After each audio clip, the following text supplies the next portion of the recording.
Hey everyone, I hope you're all doing well. When Baldur's Gate 3 finally rolled its credits, I think most of us weren't ready to say goodbye. We'd spent dozens, maybe even hundreds of hours with these characters, watching them fight, argue, and rebuild their identities, and then suddenly it all comes to an end. Something that I've personally wondered about ever since I finished the game for the first time is what happened next to all of these characters. So today, using each companion's good ending as a baseline, I wanted to piece together what happened to them after the end of the game and where they are now. Of course, except for one character we'll get to later, most of this is speculative, so I'd love to hear where you think the party ended up. Just quickly, if you enjoy this type of content, please consider subbing to the channel and dropping a like, and without further ado, let's get right into it.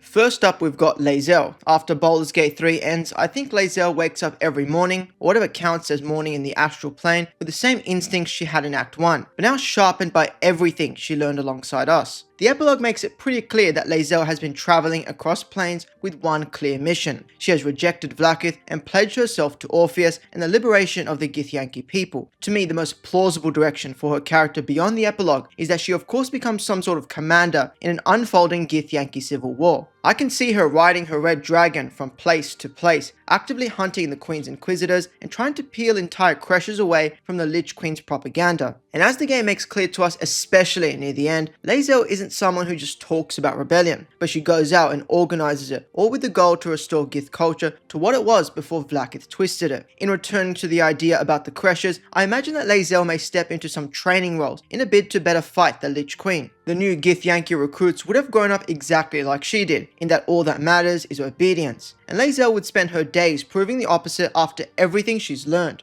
Obviously, she'd be working closely with key figures in the rebellion such as Voss, and should be a major spearhead for Orpheus's banner while still trying to keep in contact with her Sword Coast allies. Unlike a few other characters in this video, to me Lae'zel's post-game life doesn't look too much different than what it was in the game. She'd be constantly moving, gathering, fighting, and convincing key figures amongst the Githyanki that rebellion is the true path forward for their people. All of this, I think, would eventually make Lae'zel a legend by reputation amongst her people. As we both know, the Gith respect strength, and she not only survived the Absolute Apocalypse, but she defied Vlaakith, and I can see her name being one of few whispered across the plains. Lae'zel always seeks action, and I honestly believe that's the direction her character would head even a decade after the game's events. But I think that beyond the blazes of rebellion and fury, she'd search for an identity outside of the religious dogma she was raised in. Her newfound connection to Faerun that she builds across the events of Baldur's Gate 3 would probably make her a sort of bridge between the planes. All in all, Lae'zel is not the type of character that I could see just settling down even a long while after the game's events. Instead, she continued fighting as she always does, but now with open eyes. And honestly, I think that perfectly fits who Lae'zel truly is. Once Baldur's Gate 3 wraps up and the epilogue feast drifts away, I believe Shadowheart steps into a life that looks almost shockingly ordinary from the outside. For this video, I'm going to use the ending in which she lets her parents go so she can live free from Shah's leash, now peacefully walking the Selûnite path in whatever way she wants. Based on what she says to us during the epilogue, Shadowheart becomes some sort of adventurer. She hunts down Shah and assassins and lives her life peacefully without her parents. I can imagine from that point that Shadowheart would then spend the next years as a pilgrim and healer of Selûne, traveling between towns that once only knew her as a hateful Sharan. She might even help other devout Sharans escape the same brainwashing we saw her go through, turning what happened in the House of Grief into a learning opportunity. But if we go beyond that, years into the future, I think she'd eventually settle down into some sort of small cottage-style home, where her newfound faith becomes her daily routine. Shadowheart is not a character that I ever saw seeking great power, either with her magical abilities or even politically, but I believe she'd still be helping others. Whether that's guiding refugees after the destruction caused by the Absolute, protecting moon shrines, or working closely with key characters tied to her arc, like Dame Aelin and Isabel. To me, Shadowheart's post-game arc would be filled with quiet acts of guardianship, such as training new clerics or learning to live with the grief of losing her family. And while doing so, I think she'd slowly learn to redefine who Shadowheart is when Shah is no longer living in her mind. As we all know, her arc is all about finding her true identity, and I believe that once she does, she'll do everything in her power to always keep her new sense of autonomy. Another path that I believe is plausible for her is that she remains connected to the party she traveled with in Baldur's Gate 3. The epilogue makes it pretty clear that she speaks quite warmly of the friends she made, and that she'd even like to adventure alongside some of them again. To me, after she finally peels away the dogma of Shah, she's innately curious about the world, so I could imagine her studying old Selûnite relics, or perhaps even searching for ways ways to protect Karlach or Astarion from their ailments. Eventually, I do believe that her arc's direction points towards service rather than chasing spectacle, but most importantly, her life after the events of the game gives her what she always wanted, to keep living, but now on her own terms. And that, I think, is where Shadowheart is now, still alive in Selûne's light, carrying the spirits of her parents gently on her shoulders, and finally learning, day by day, how it is to live without anyone else holding the leash.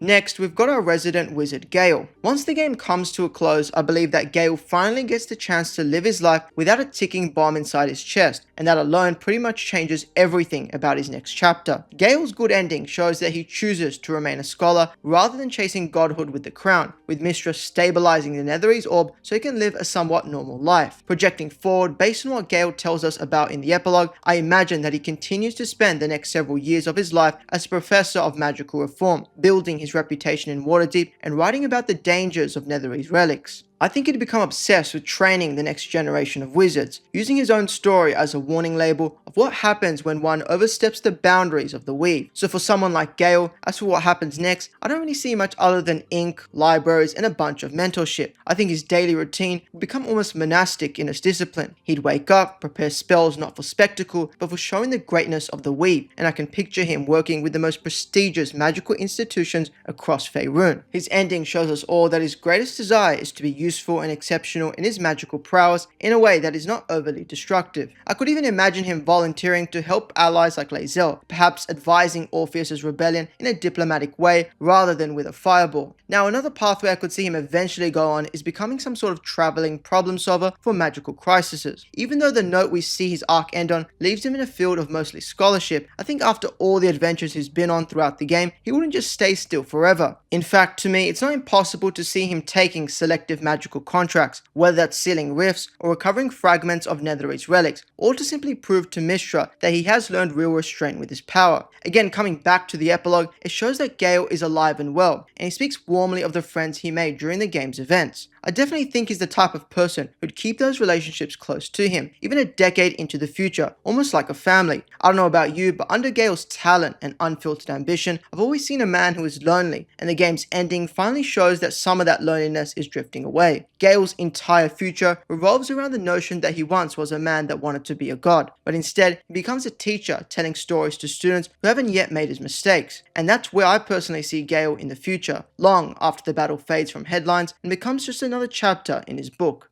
Now, Wyll is one of the most interesting characters to think about on this list, in no small part due to his potential in politics. Assuming, for the sake of this video, that Wyll severed his contract with Minthara and also saved his father, there's two paths I can see for his character well into the future. Let's first go with what I'm guessing is the main ending for him most of us saw, and that's him continuing to hunt devils alongside Karlach as the Blade of Avernus. I imagine that he'll spend the next few years as the same fabled folk hero, moving constantly between Avernus and Faerûn where possible, cutting down the same infernal forces he once served. Going into a bit of his daily routine, I think it eventually turned into equal parts warfare and diplomacy. He'd wake up in some outpost of Avernus, sharpen his weapon, and then ride out to hunt devils just like Minthara. As you all know, the biggest desire that Wyll has across the entire game is to simply protect the innocent across planes, and I believe that ambition will eventually turn him into some sort of legend. He'd be the champion for refugees, tieflings returning to Avernus, and towns that are afflicted with the evils of devils trying to destroy them from the inside. Years after the end of Baldur's Gate 3, it'd be no surprise to me if people would gather to tell stories about the man who defied his patron and lived. But eventually I think Wyll would go down the same political path as his father, coasting slowly into leadership of Baldur's Gate or even another city while still keeping his blade identity alive. The game shows us multiple times that Wyll greatly values his father and civic duty, so I imagine he'd recruit new devil slayers and help create a non-evil replacement for the Steel Watch. Much like his father, one of Wyll's goals was to rebuild the city of Baldur's Gate after the events of the game, and I definitely believe he'll carry out that wish. Now, whether that's through a position of leadership himself or helping his father, I'm not too sure, but I do think for certain he'd eventually become a just leader in himself. Wyll's story, much like Lae'zel's, wouldn't just end in peace or a routine that doesn't change much day to day. His desire to protect the innocent is his one and only drive, and whether he decides to do that as a great leader or as a slayer of devils, I believe he'll achieve exactly what he wanted to. to. Much in the same way the other companions gain a newfound sense of autonomy and identity, Wyll would choose to keep fighting, but now as a true author of his own story. And I think that's just who Wyll is. For him, I don't ever see the fighting ever stopping, but it just changing shape. To me, even long after he overcomes his pact, he'll still be moving between worlds and helping where he can, but now on his own terms, with the horns in his head as a reminder of what he overcame to do so.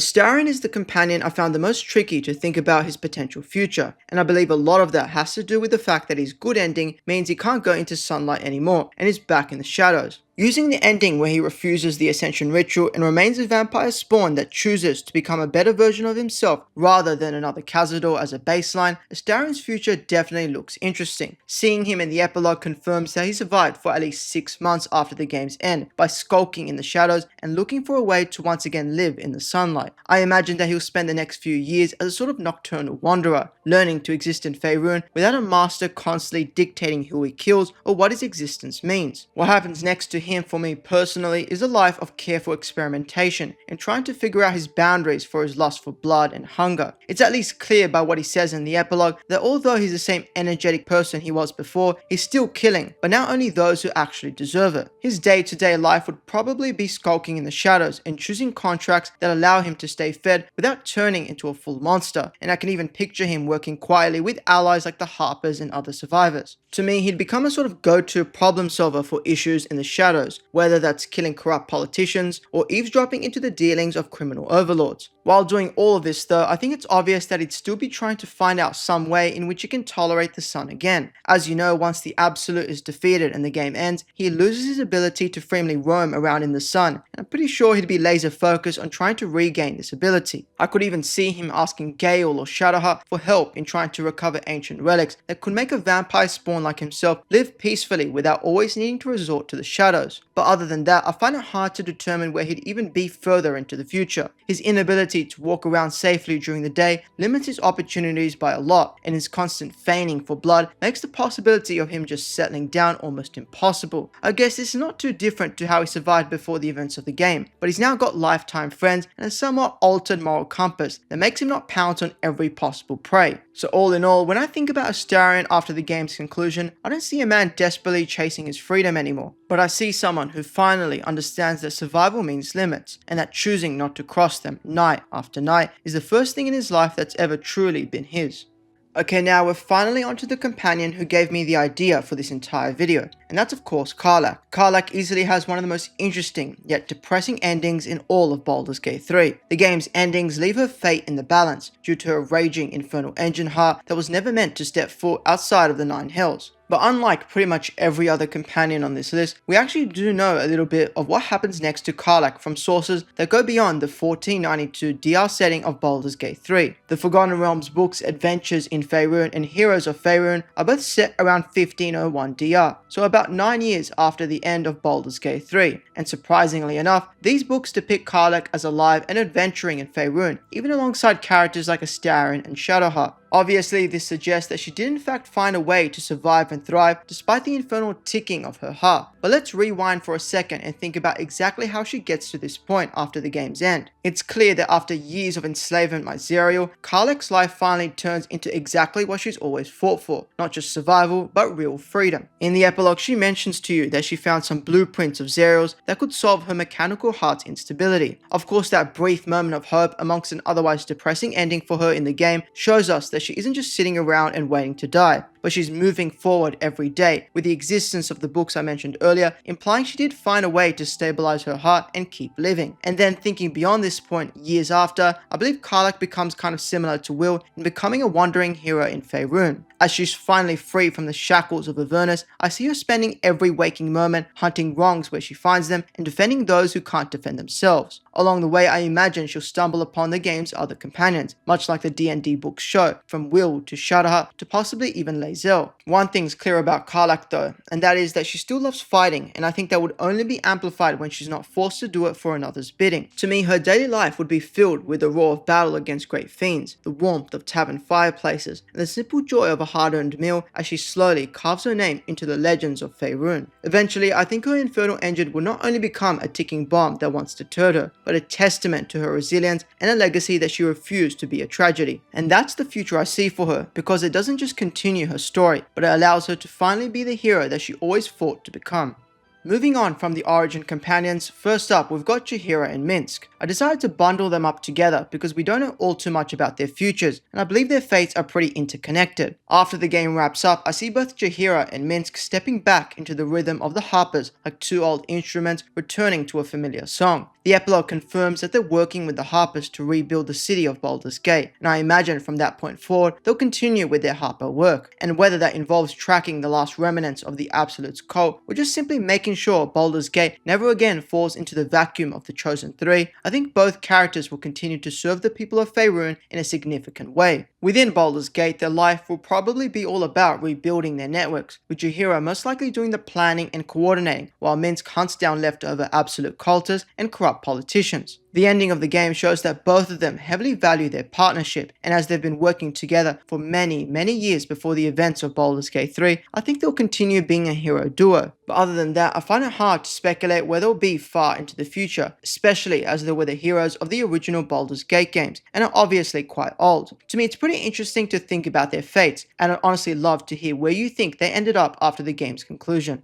There's a few pathways I see for Halsin after the game wraps up, and both of them see him living quite a peaceful life. Right after the game concludes, I believe Halsin walks back into the once shadow-cursed lands and helps rebuild the place using his druidic abilities. Due to his connection to Thaniel, I believe he'd be committed to helping turn the ruins of Moonrise Towers into living groves once again. His ending proves that he was always cared for people and nature rather than grand adventures or politics, and I'm pretty certain he'd return to those ideals. In fact, the game suggests that he may permanently return to Wraithwind, most likely continuing his stewardship as a druid and taking care of refugees as they pass through. I imagine Halsin would be the main proprietor of ensuring the lands return to their old form, planting trees where there were once prisons, and training new druids to carry on his work across the Sword Coast. Maybe I'm wrong about this, but I don't see any possibility where Halsin again chases spectacle and battle rather than the quiet and calculated guardianship that he is accustomed to. Overall, once the battle with the Absolute becomes simply a fading memory, I see Halsin staying exactly where he's needed most, helping rebuild what was broken and tending to nature and people alike. For the final companion in this video, we've got Minthara. Minthara is especially interesting because none of her endings particularly suggest that she redeems herself entirely and becomes morally good. And although the ending of the game shows that she rejects the Absolute and begins to live with less cruelty than before, I believe she'll take her cutthroat personality to politics and other schemes in the shadows. To me, the most plausible direction for a character in the years after the game's conclusion is becoming a rising figure in Baldur's Gate politics and reform, likely trying to rebuild the reputation of Drow across the Sword Coast. I think it's super unlikely that she just fade into retirement, but instead turn her eyes towards organized power, which as we see throughout her arc, fits her values of strength and hierarchy above all else. Eventually though, I see her daily routine turning into a rhythm of negotiations with goblin remnants, rebuilding settlements for the Drow without fanatical ideologies, and acting as a sort of bridge between the Underdark's severity and the surface's pragmatism. She's definitely the type of character who'd build her own sort of network, recruiting new fighters and potentially even helping allies like Astarion who loom in the shadows much like her. Most importantly, what I believe will underline all of her endeavors is her newfound freedom of no longer serving some false higher power. But for Minthara, freedom of course doesn't just mean peace and quiet like with Shadowheart or Gale. I instead imagine her remaining in Faerun, reshaping her future and the future of all of her people through pure discipline and intent, refusing to let her past dictate who she becomes. At the end of the day, I think it's clear that all of the companions walk into futures that look exactly like them, shaped by their motivations and newfound identities after casting out the Absolute. And while I sometimes wish these characters had more conclusive endings or clearer paths long after the epilogue, I love that the game gives us just enough to try and piece together their futures ourselves. Anyway, that's all from me for today's video. If you enjoyed, please consider subbing to the channel for more Baldur's Gate 3 and RPG content, and I'll see you all in the next one. Peace.